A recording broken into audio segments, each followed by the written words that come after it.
बिस्मिल्लाहिर्रहमानिर्रहीम। अच्छा, आज हम जो स्टार्ट कर रहे हैं वो नेट प्रेजेंट वैल्यू मेथड है। ठीक है, नेट प्रेजेंट वैल्यू मेथड कहाँ से निकलता है? देखें, हमारे पास कैश फ्लो जो होती है या डिस्काउंटेड कैश फ्लो जो होती है वो हमारे पास किसी भी इन्वेस्टमेंट को जज करने के लिए कि वो इन्वेस्टमेंट वैलिड है या नहीं, या वो फिजिबल है या नहीं, इसके लिए हम यूज़ करते हैं डिस्काउंटेड कैश फ्लो मेथड। इसके अंदर हमारे पास डीसीएफ के अंदर दो मेथड आते हैं। एक को कहते हैं हम नेट प्रेजेंट वैल्यू मेथड यानी एनपीवी, और दूसरे को कहते हैं आईआरआर यानी internal rate of return method. जो नेट प्रेजेंट वैल्यू मेथड होता है, नेट प्रेजेंट वैल्यू मेथड के अंदर हम क्या करते हैं, सारी कैश फ्लोज को कंबाइन करते हैं और चेक करते हैं कि आज के वक्त वो डिस्काउंट सारे करके, यानी उसके सारी कैश फ्लो को आज के रेट के ऊपर, आज के टाइम के ऊपर डिस्काउंट करके लाते हैं और देखते हैं कि हमारे पास नेट प्रेजेंट वैल्यू क्या आती है। अगर हमारे पास डिस्काउंट रेट के ऊपर नेट प्रेजेंट वैल्यू पॉजिटिव आ रही है, अगर ये पॉजिटिव आ रही है, इसका मतलब है हमारे पास प्रोजेक्ट जो है वो एक्सेप्टेबल है। ठीक है, अगर हमारे पास नेट प्रेजेंट वैल्यू नेगेटिव आती है, लेस देन जीरो आती है, तो इसका मतलब है प्रोजेक्ट जो है वो एक्सेप्टेबल नहीं है, प्रोजेक्ट को हम रिजेक्ट करते हैं। अब आईआरआर क्या होता है? आईआरआर एक्चुअली इसका नाम है internal rate of return. IRR क्या होता है? वो वाला रेट जिसके ऊपर आपकी नेट प्रेजेंट वैल्यू जो होती है वो इक्वल टू जीरो होती है। वो वाला रेट जिसके ऊपर net present value of the project वो इक्वल हो जीरो, उसको हम क्या कहते हैं? Internal rate of return. ठीक है, इंटरनल रेट ऑफ रिटर्न अगर हमारे पास डिस्काउंट रेट से ज़्यादा हो तो हम क्या कहते हैं? हमारे पास प्रोजेक्ट एक्सेप्टेबल है। अगर इंटरनल रेट ऑफ रिटर्न जो आपके पास डिस्काउंट रेट है उससे कम है तो हमारे पास प्रोजेक्ट एक्सेप्टेबल नहीं है। अब सपोज कर लेते हैं एक इन्वेस्टमेंट है जिसके अंदर हम एक प्रोजेक्ट के ऊपर इन्वेस्ट करना चाह रहे हैं। इस तरह इन्वेस्टमेंट करना चाह रहे हैं, सपोज कर लें ये ईयर है और ये अमाउंट्स हैं। पहले साल हमें उसके ऊपर जो कैश आउटफ्लो है, यानी हमें उसके ऊपर इन्वेस्टमेंट करनी है, वो सपोज कर लें 1,00,000 रुपए। ठीक है, नेगेटिव वैल्यू शो कर रही है कि ये कैश आउटफ्लो है। ये प्रोजेक्ट सपोज कर लेते हैं कि 5 साल के लिए।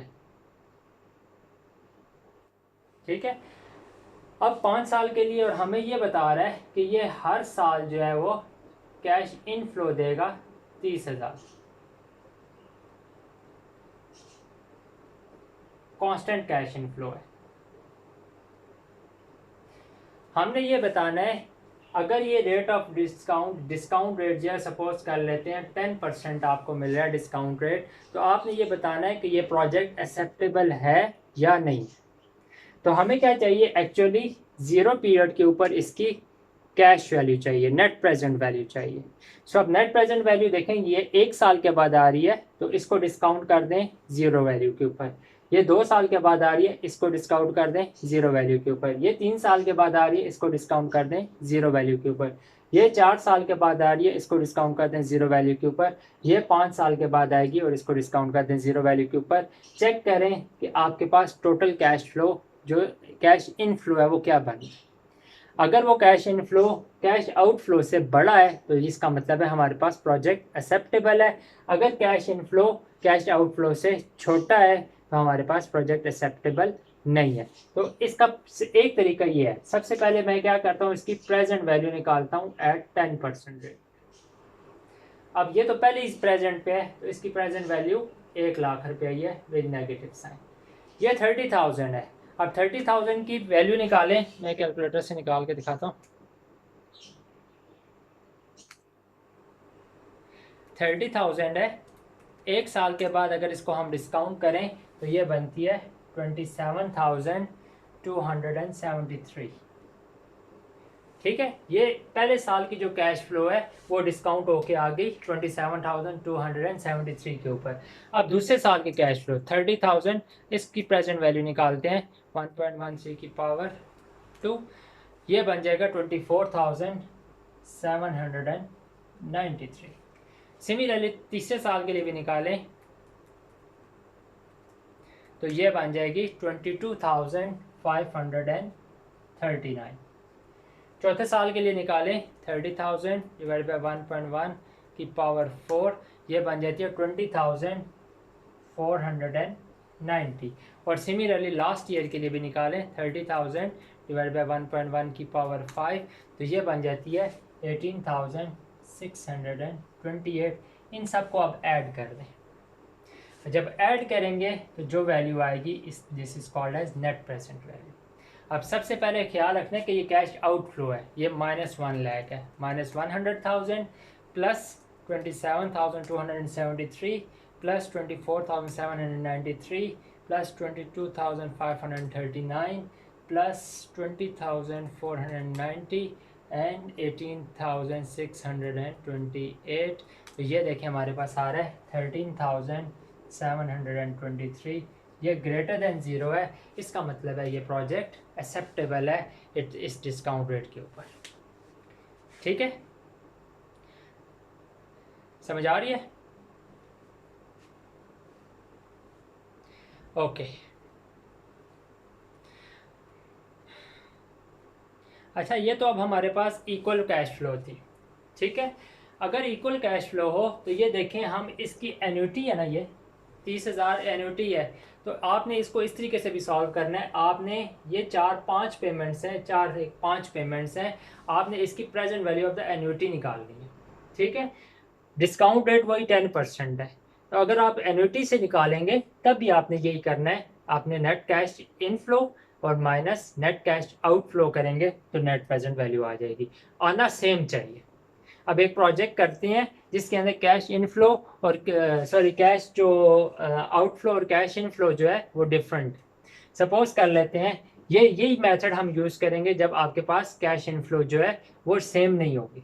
लेकिन जब कैश इनफ्लो सेम हो तो फिर हम एन्युटी का फार्मूला भी यूज़ कर सकते हैं। आप टेबल के अंदर चेक करें, 5 पेमेंट्स हो, 10% रेट ऑफ डिस्काउंट रेट हो, तो आप इसकी present value of the annuity निकालें और उसमें वो आपकी क्या होगी, present value of the cash inflow. ये आपकी present value of the cash outflow है, दोनों का डिफरेंस लेंगे तो आपके पास नेट प्रेजेंट वैल्यू आ जाएगी। अब मैं आपका एक क्वेश्चन करता हूँ जिसके अंदर आपके पास क्या है, एक प्रोजेक्ट है,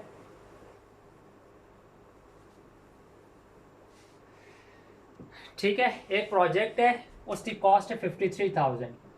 तो पहले तो उसकी आ गई 53,000 कैश आउटफ्लो। फिर वो 4 साल के लिए ये प्रोजेक्ट चल रहा है।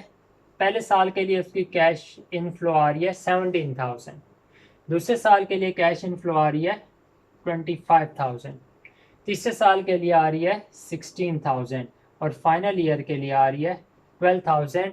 आपने ये बताना है कि ये प्रोजेक्ट एक्सेप्टेबल है या नहीं है। आपको डिस्काउंट रेट बता दी है एट रेट ऑफ 11%। सो वही तरीका करते हैं जो भी हमने स्टडी किया, नेट प्रेजेंट वैल्यू निकालते हैं। देखें 0 साल के ऊपर उसकी net present value cash outflow जो है वो तो -50,000 है, क्योंकि वो आज ही इन्वेस्टमेंट हो रही है। 17,000 की कैश इनफ्लो निकालें तो 17,000 आपकी इनफ्लो है और 1.11% जो है वो रेट ऑफ इंटरेस्ट है, डिस्काउंट रेट है। तो इसकी प्रेजेंट वैल्यू निकालें तो ये निकलती है 15,315। सिमिलरली 17,000 का जो सेकंड पेमेंट है 25,000 की प्रेजेंट वैल्यू निकालें 2 साल के लिए डिस्काउंट, तो ये बन जाएगा 20,661। सिमिलरली थर्ड पेमेंट है 16,000 की प्रेजेंट वैल्यू निकालें 1.1 का क्यूब, तो ये बन जाएगा 12,021। और फाइनली 12,000 की भी निकालें 1.11 की पावर 4, तो ये बन जाता है 7,905। अब इन सब को भी सम करें, सम करेंगे तो आपके पास क्या निकल आएगी, नेट प्रेजेंट वैल्यू। सो वो कितनी निकलेगी, 12,021 प्लस 20,661, 15,315 माइनस 53,000, ऑलमोस्ट 2,900 आ रही है। मैं अप्रॉक्सीमेटली वैल्यू लिख रहा हूँ, 2,900 जो है इसकी क्या है, नेट प्रेजेंट वैल्यू है। क्योंकि ये पॉजिटिव आ रही है, इसका मतलब है आपका प्रोजेक्ट एक्सेप्टेबल है at this rate of discount rate, at this discount rate. ठीक है, अब आपने क्या करना है, आपको मैं क्वेश्चन देता हूँ, आप इसको सॉल्व कीजिएगा। सपोज कर लें यही प्रोजेक्ट है जिसके अंदर इसकी इनिशियल इन्वेस्टमेंट 65,000 है। कैश जो है वो 3 साल आएगा, चौथे साल नहीं आएगा। पहले साल की कैश इनफ्लो है, सपोज कर लेते हैं, मैं इसमें चेंजेस करता हूँ, ये 65,000 है। कैश इनफ्लो पहले साल जो है वो कितनी है 27,000, सेकेंड ईयर में ये इंक्रीज होके 31,000 हो गई है, थर्ड के अंदर ये इंक्रीज होके डिक्रीज होके 15,000 रह गई है। आपके पास डिस्काउंट रेट जो है वो अब कम है, यानी 8% है। आपने ये बताना है कि ये प्रोजेक्ट एक्सेप्टेबल है या नहीं है। अब आपने ये प्रॉब्लम खुद सॉल्व करनी है। डिस्काउंट रेट अगर 8% हो, ये आपके पास cash inflow and cash outflow का डाटा हो, तो क्या ये प्रोजेक्ट आपके लिए एक्सेप्टेबल है या नहीं है, ये अब आपने फाइंड आउट करना है। कैसे पता चलेगा? जब नेट प्रेजेंट वैल्यू पॉजिटिव आएगी तो इसका मतलब है प्रोजेक्ट एक्सेप्टेबल है, नेट प्रेजेंट वैल्यू नेगेटिव आएगी इसका मतलब है प्रोजेक्ट एक्सेप्टेबल नहीं है। ठीक है।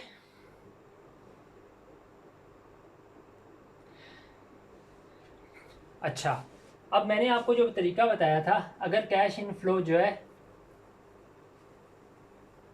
वो कांस्टेंट है। अब सपोज कर लें पहले साल की इन्वेस्टमेंट सपोज कर लें 1,00,000 रुपए, फिर अगले 5 साल के लिए जो इन्वेस्टमेंट आ रही है वो सेम है। सपोज कर लेते हैं 25,000, 25,000, 25,000, 25,000 एंड 25,000। वही चीज़ है, आपने net present value of the निकालना है ऑफ द प्रोजेक्ट। सिर्फ चेंज क्या है? सिर्फ चेंज ये है कि यहाँ पे अब ये जो कैश फ्लो है वो सेम है जो हमने स्टार्ट के अंदर की थी। अब हम इसको कैसे हैंडल करते हैं? सपोज कर लेते हैं हमारे पास रेट ऑफ इंटरेस्ट 9%। अब हम थॉरली करने के बजाय कि ये पहले हम -1,00,000 की प्रेजेंट वैल्यू निकालें, फिर 25,000 की अगेन, देन 25,000 की, तो हम क्यों ना ये सारा एन्युटी को यूज़ कर लें और हम क्या निकाल लें, इसकी present value of the annuity निकाल लें।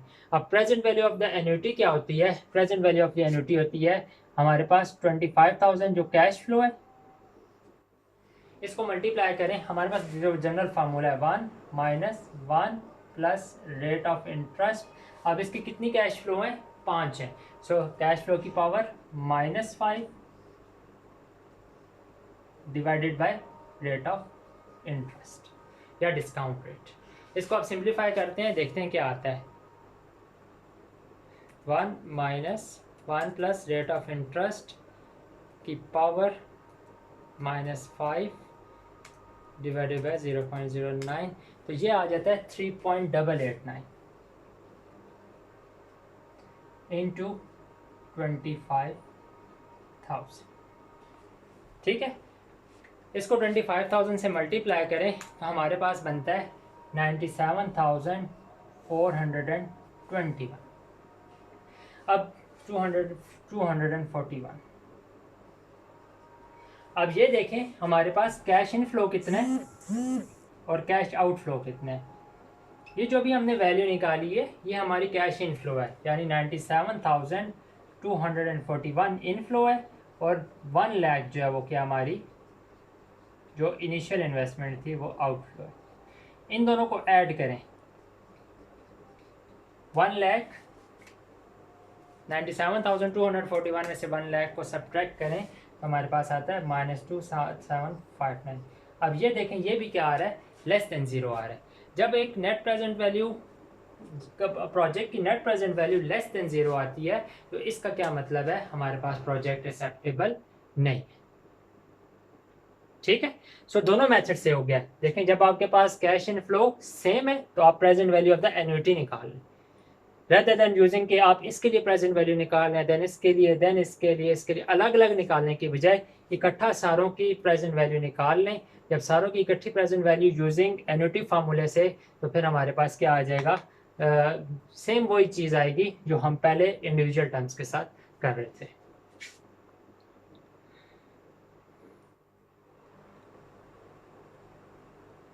अच्छा, एक फैक्टर होता है, अगर आपके पास यहाँ पे तो हमें प्रोजेक्ट पता थे कि 4 साल के लिए है या 5 साल के लिए है, लेकिन हमें कई ऐसे अप्रेजल्स भी आ सकते हैं, इन्वेस्टमेंट अप्रेजल, जिसके अंदर हमें नहीं पता होता कि हमारे पास एनुअल कैश फ्लो कांस्टेंट होगा और कितने अरसे के लिए होगा। ठीक है, हाँ याद रखिए कैश फ्लो, ये annual cash flow must be constant. अगर आपके पास एक इनफाइनाइट पीरियड के लिए प्रोजेक्ट हो तो उसको हम क्या कहते हैं, परपेचुइटी। ठीक है, एक ऐसा constant annual cash flow project जो इनफाइनाइट पीरियड ऑफ टाइम के लिए है, तो उसको हम क्या कहते हैं, परपेचुइटी। और उसका फैक्टर कैसे निकालते हैं, जो आपके पास, अगर आपके पास यही प्रोजेक्ट था जिसके अंदर 1 लाख रुपया इनिशियल इन्वेस्टमेंट थी और 25,000 कैश फ्लो था, लेकिन इनफाइनाइट टाइम के लिए, और हमारे पास रेट ऑफ इंटरेस्ट 9% ही है, तो आपके पास इसकी परपेचुइटी निकालनी हो तो परपेचुइटी क्या होगी इसकी, कैश इनफ्लो कितनी है, 25,000 इनफाइनाइट टाइम के लिए, divided by rate of interest यानी 9%।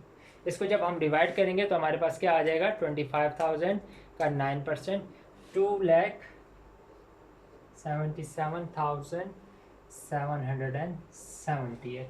सो this is called as perpetuity, यानी एक ऐसा इन्वेस्टमेंट जिसके अंदर आपको ये पता हो कि ये आपकी कैश इनफ्लो जो आ रही है वो तो कांस्टेंट है, लेकिन रेट ऑफ इंटरेस्ट जो है, जो टाइम पीरियड है, जो प्रोजेक्ट का टाइम है वो क्या है, इनफाइनाइट है। इनफाइनाइट पीरियड ऑफ टाइम के लिए अगर आपका एक प्रोजेक्ट रन कर रहा है विद कैश फ्लो कांस्टेंट, तो इसको हम कहते हैं परपेचुइटी। और अगर आपसे कहें कि खाली परपेचुइटी फैक्टर बताएं, तो खाली परपेचुइटी फैक्टर क्या होता है, 1 आवर रेट ऑफ इंटरेस्ट। ठीक है, तो 1 आवर रेट ऑफ इंटरेस्ट करेंगे तो आपके पास खाली परपेचुइटी फैक्टर आ जाएगा।